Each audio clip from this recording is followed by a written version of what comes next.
our chairman, Mr. Tuhi, President Francis Ricciardoni, our distinguished guests, the exceptional AUC academic and administration family, our fantastic graduates and their guests. We're all here to celebrate your achievements. So, Mabruk, congratulations, well done.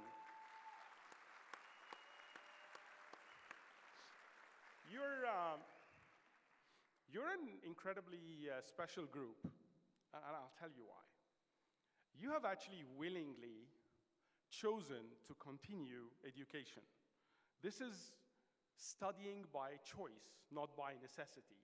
This is not the undergraduate degree that the society kind of like pushes us for. You have elected, chosen to continue to study. It says something about you. You probably are among the few on this world who believe that studying is fun, or cool, or both. I'm sure studying in the AUC is fun and cool and everything. But I also love the fact that you've come back. And actually, I looked at the statistics, and I found from this group that nearly 30%, 1/3 of this group has finished his or her last degree more than 10 years ago. That's really, really special. That's hard. Okay. In fact, one of you has done the degree back in 1979. The last degree was back in 1979. This even beats the record of Sam al-Hadari. It beats the record of.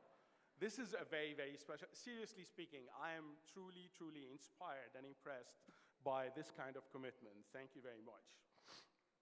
And since you've been studying for too long, so I'm going to try and keep this a little bit lighter. Instead of the citations of philosophers and poets and academicians, I have to do a bit of that, but I will maybe introduce some of my folk heroes as well.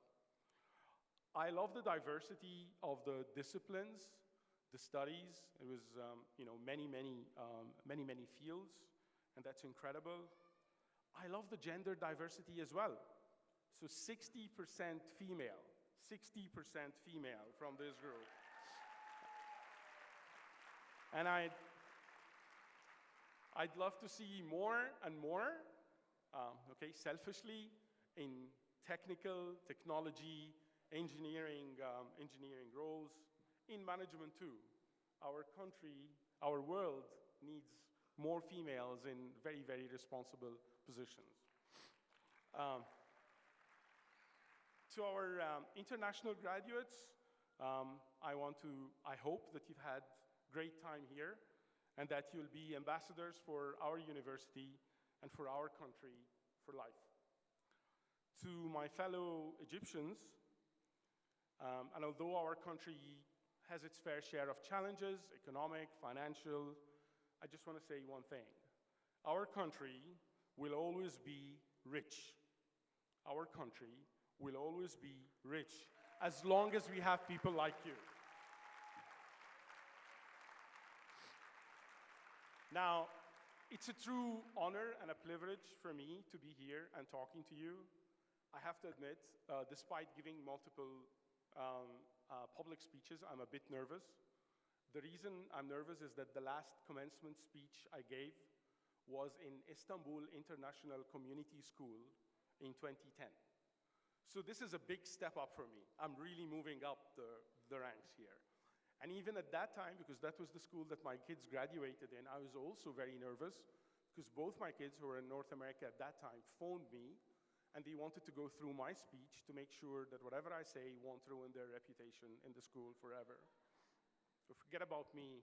Let's go back to you. Let's go back to you and what's next after all this work, after all this hard work, and after all this learning. Kjell Nordström, who's a Swedish economist who I had the pleasure of hosting in few of our corporate events, talks about this new world. A world where you can go where you want to go, even virtually, do what you want to do, even online, be who you want to be. And there's also another, so go where you want to go, do what you want to do, be what you want to be. Bob Marley had an interesting view too. He said, live the life you love the life you live. Whether you subscribe to that thinking or this thinking, and after all this work that you've done now, and after all this achievement, there are expectations, great expectations. There are responsibilities, great responsibilities. Now, just the fact that you've had your degree today, the expectations level rise up. It starts from you, yourselves. You have higher expectations from yourselves. I've worked hard, I've done this. Okay, now next. What's next? What am I going to do next?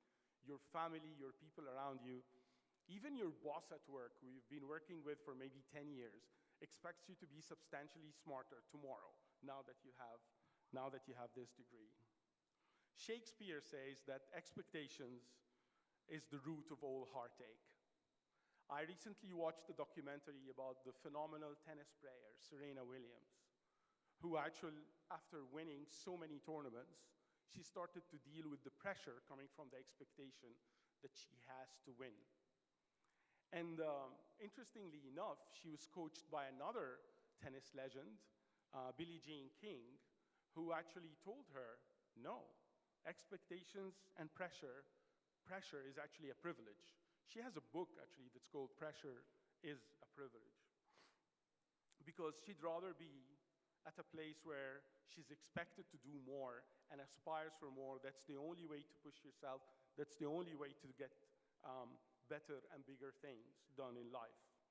But whatever you do, please, do it with passion, do it with love, do it with confidence, do it with pride, and do it with humility.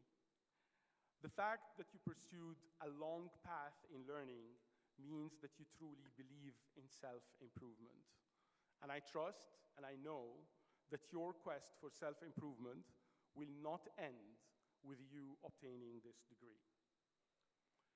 Again, a French poet, Charles Baudelaire, talked about when you're expected to do great things and when there are big responsibilities, you'd kind of rather be somewhere else. You expect some magic to happen and help you. He said that it seems that I would always be happier and better somewhere else. There's another Egyptian version of that by Ahmad Shiba, waiting for something better. Hello. Okay, I won't say what Ahmad Shiba said.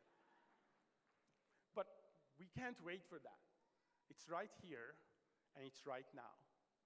It's what you do from now, right here and right now. Our world needs leaders. Our world needs change. Our world needs change agents. And you can do a lot. You can do a lot by connecting and understanding and helping and contributing to others. You can help provide clarity. You can help provide clarity.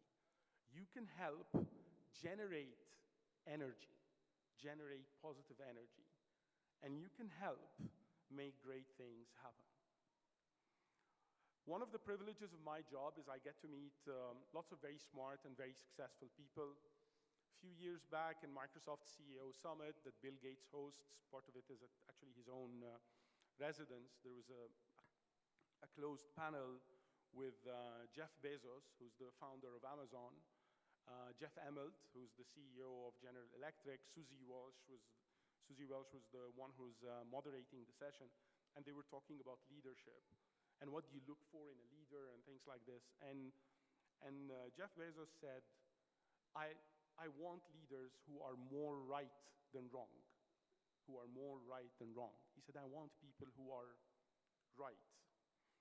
And I'm telling you that you will be more right than wrong, much more right than wrong, when you keep on learning, when you keep on listening, when you keep on interacting, and when you keep on trying. And when you keep on trying. Don't be afraid of trying. Failing learning fast, and trying again. So please go on, give clarity, generate energy, make great things happen, make your world, and our country a richer place. Thank you very much, and congratulations again.